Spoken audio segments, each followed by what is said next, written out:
Hello everyone and welcome back to my Bold and Beautiful 29 YouTube channel. I hope you guys are having a wonderful day. Before we start, please hit the subscribe button and give this video a thumbs up. At the precipice house, Finn comes in from a syncope and canoodles with Steffy. They agree to pick this up tonight since she's planning to spend time with her mama. Steffy hopes Taylor stays ever. Taylor appears and Steffy asks if she wants to come to Forrester with her. She wants to spend every nanosecond she can with her. Taylor gets a textbook from Lee prompting her to come clean with her family. Steffy asks, "Is everything okay?" Taylor assures her son she doesn't see herself leaving LA. "I've missed you all, so important." Steffy says, "How about Pater? I know he missed you a lot too." At Forrester, Brooke tells Hope she's overwhelmed with work. Hope thinks it's great that she's in demand, and is happy for her. Brooke asks how she's doing and if her passions for Finn are in check. Hope just smiles uncomfortably. She also tells her mama there's no reason to worry. Brooke squints, "Are you sure about that?" Hope says, "Yes," as Ridge comes by. He asks, "Is everything alright?" Hope says Brooke is busy and she offered to help. Brooke explains she has another surge of interview requests. Ridge asks, "What did I walk in on? I'm not imagining this pressure." Hope says it's nothing for him to worry about. Nothing for anyone to worry about. In the design office, Will brings Katie a coffee and tells her it's cool seeing her at work and in her element. Katie wants him to consider coming to work at Forrester. Will snarks, "I'm sure Pater would love that." Katie knows Spencer Publications is his heritage, but she doesn't want him to blink Forrester. Carter walks in as she makes her pitch. He says she's right, Forrester is a great place. Will smiles. The company's susurrus might be a little bit prejudiced. Carter tells Will his mama is proud of him, and they're always looking for youthful people to join the platoon. Will knows it would be a great spot to work. Carter can suppose of one person who might differ, your father. In Bill's living room, he and Liam go over an accession. Bill admits he's been off his game and Liam recaps that he's been going through a lot. They establish that Poppy is staying with her family. Liam asks about his father's love life.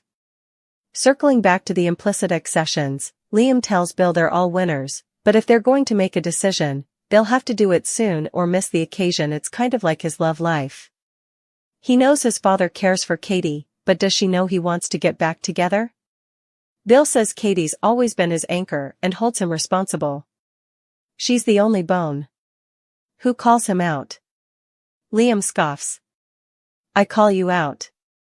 Bill says Katie always pushes him to step up and do better. She's the wisest and most perceptive person he knows. Liam has nothing against Poppy except for her son, but that doesn't make her a bad person. It also doesn't make her the person for you. Bill suppositions he's been talking to Will. Liam admits it.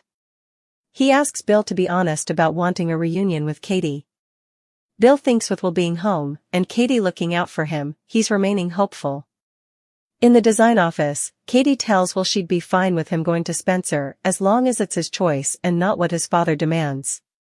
Carter tells Will if he decides to work at Forrester, "Come and see me." Will thanks him and he exits.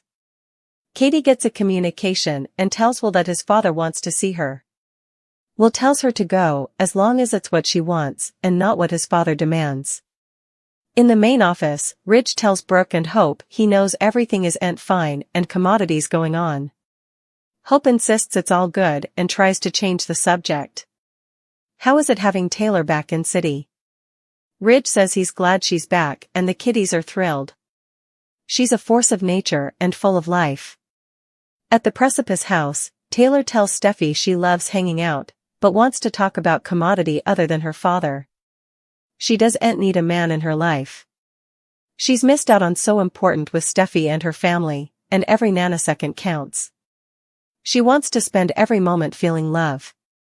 Steffy looks ahead to all the birthdays and fests they'll have, and you're not going to miss any of it.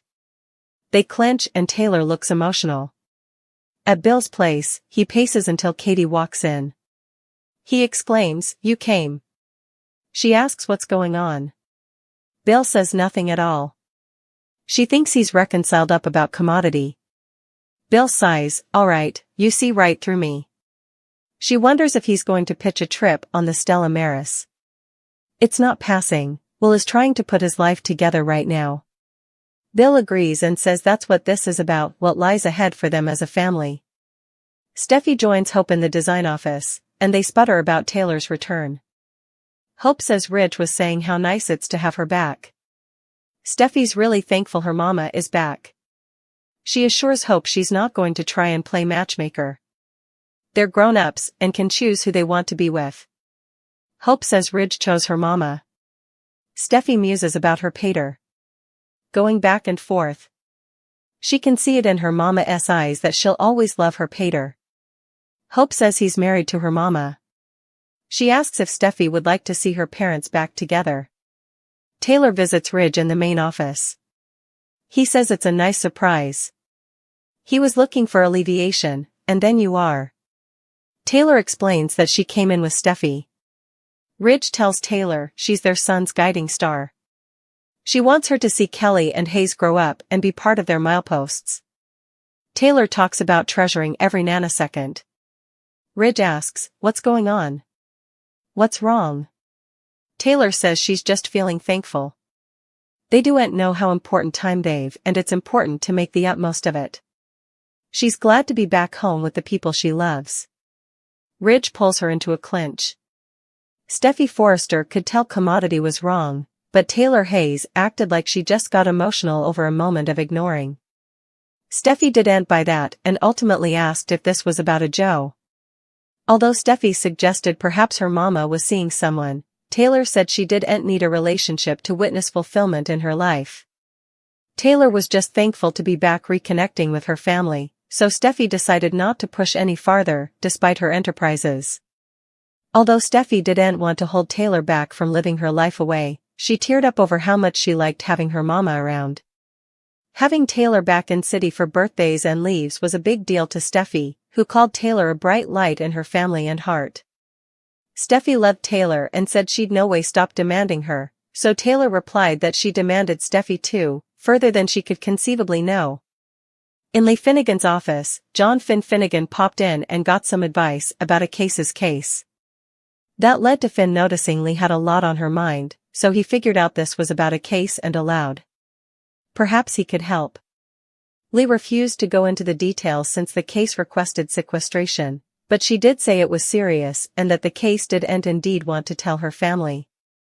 Finn admitted he'd want to know if his family member was facing a situation like this, but he knew there was only so important Lee could do to move his case to come clean. Lee conceded that she was having trouble staying professional and said this case was a fellow grandmother like her.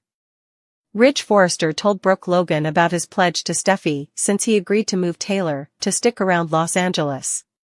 Ridge hoped Brooke didn't mind talking about Taylor, so Brooke assured him that it was fine. Brooke didn't suppose Taylor was going anywhere and made a hopeful vaticination about them all having numerous happy, peaceful times together. Ridge will get updates on Taylor's heart failure news nearly down the line, so stay tuned.